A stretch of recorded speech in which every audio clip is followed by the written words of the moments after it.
एक ही साथ एक ही परिवार के 6 अर्थी नवादा जिला के नवादा शहर में निकलता है। सूदखोरों के चलते 6 परिवार, केदारलाल गुप्ता जी, उनकी पत्नी, उनके 3 बच्ची और एक बच्चे साथ में सुसाइड कर लेते हैं। उन्हीं को देखने के लिए, सुरक्षा देने के लिए, आर्थिक मदद करने के लिए संतोष रेणु यादव जी आए हुए हैं। हम इनसे बात करने का प्रयास करते हैं।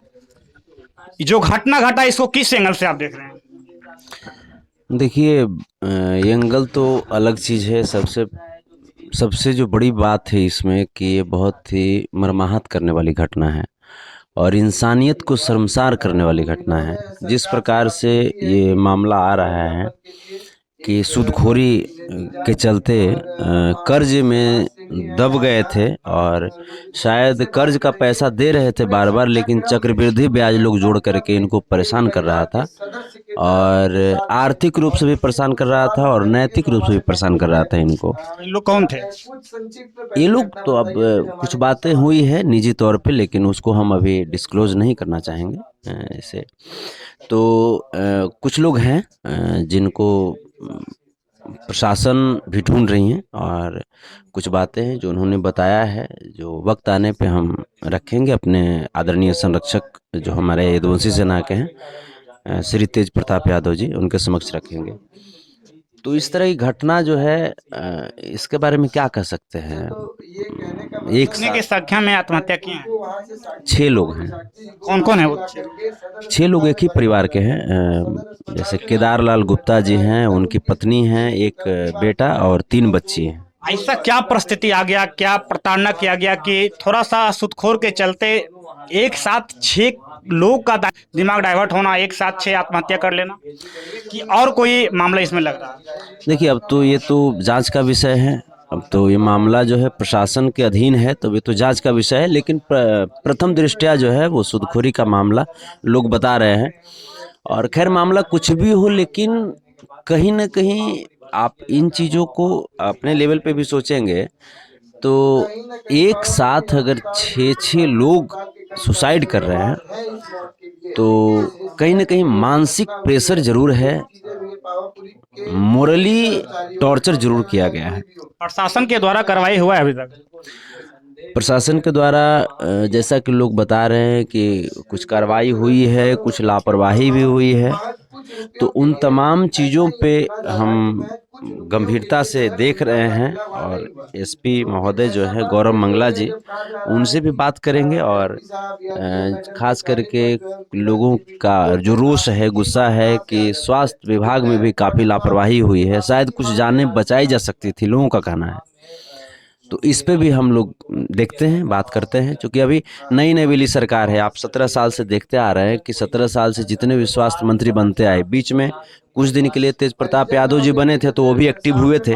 तो सरकार में जो है क्वेश्चन तो उसी से होगा ना? बिल्कुल बिल्कुल, क्यों नहीं, सरकार से ही प्रश्न तो सरकार से ही होती है ना, इसीलिए तो हम लोग जवाब दे रहे हैं।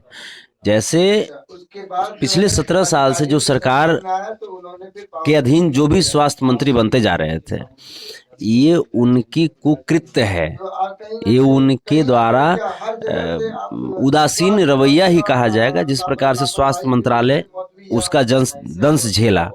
लेकिन जब से आदरणीय श्री तेजस्वी प्रसाद यादव जी स्वास्थ्य मंत्री बने, आप देखते हो, आपने देखा भी होगा न्यूज़ में, एक डिलीवरी बॉय बन करके कभी पीएमसीएच जा करके वहाँ की सुरक्षा व्यवस्था और स्वास्थ्य व्यवस्था का जायजा लिया।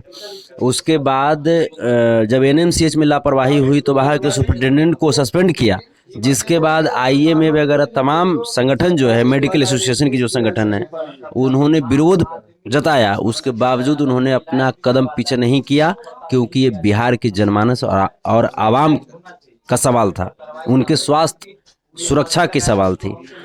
तो तेजस्वी प्रसाद यादव जी, माननीय नीतीश कुमार जी, तेज प्रताप यादव जी पूरी तरीके से प्रतिबद्ध हैं और बहुत जल्द इस मामले में जितने भी अपराधी हैं उनका उद्भेदन होगा। चाहे वो कितना भी छुप जाए, वो बचने वाले नहीं हैं, उद्भेदन होगा। संतोष जी यहाँ आए हैं पार्टी के लेके एक इंसानियत के रूप में। देखिए, पार्टी अलग चीज़ है। पार्टी यहाँ पे कोनो राजनीति करने का ये वक्त नहीं है। पार्टी दूसरी दुनिया की चीज़ है। यहाँ पे सबसे पहले हम वही तो कहे कि इनको मोरली तौर पे जितने भी लोग आप आ रहे हैं वो मोरली तौर पे सपोर्ट करने के लिए आइए, मोरली तौर पे सपोर्ट कीजिए, उसके बाद आर्थिक सपोर्ट कीजिए।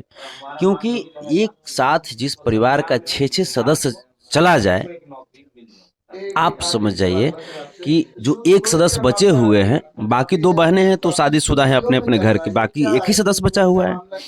तो एक सदस्य कैसे जी रहा होगा, इस पे अगर आप सोचेंगे तो रेंगटा खड़ा हो जाएगा।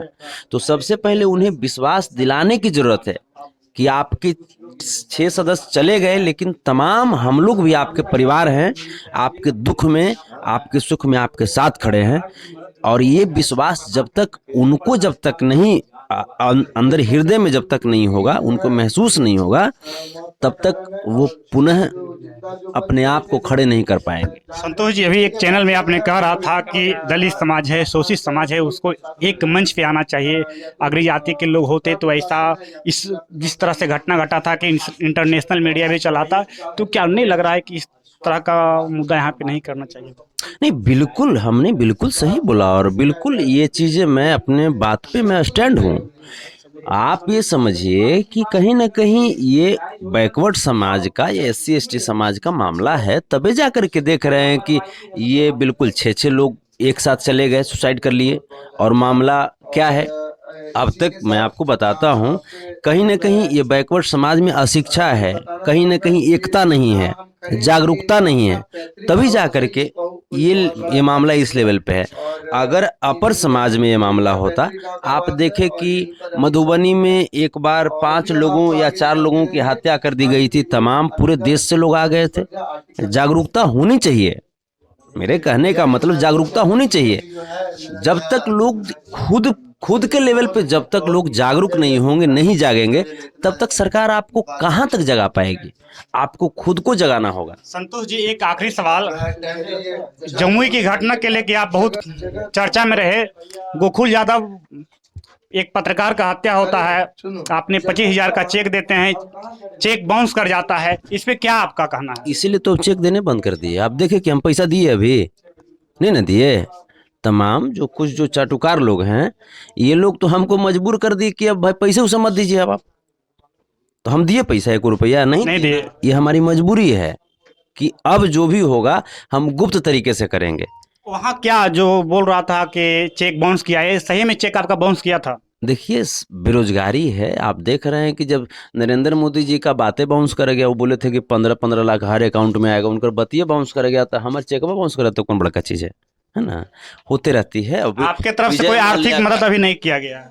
मैं आपको बता रहा हूँ, मैं करूँगा, वो मेरी पर्सनल बात है और मैं गुप्त तरीके से मैं करूँगा, क्योंकि अब मैं खुल्लम खुल्ला, चूंकि गरीब आदमी है, बहुत सारा चीज देखना पड़ता है हमको, है ना।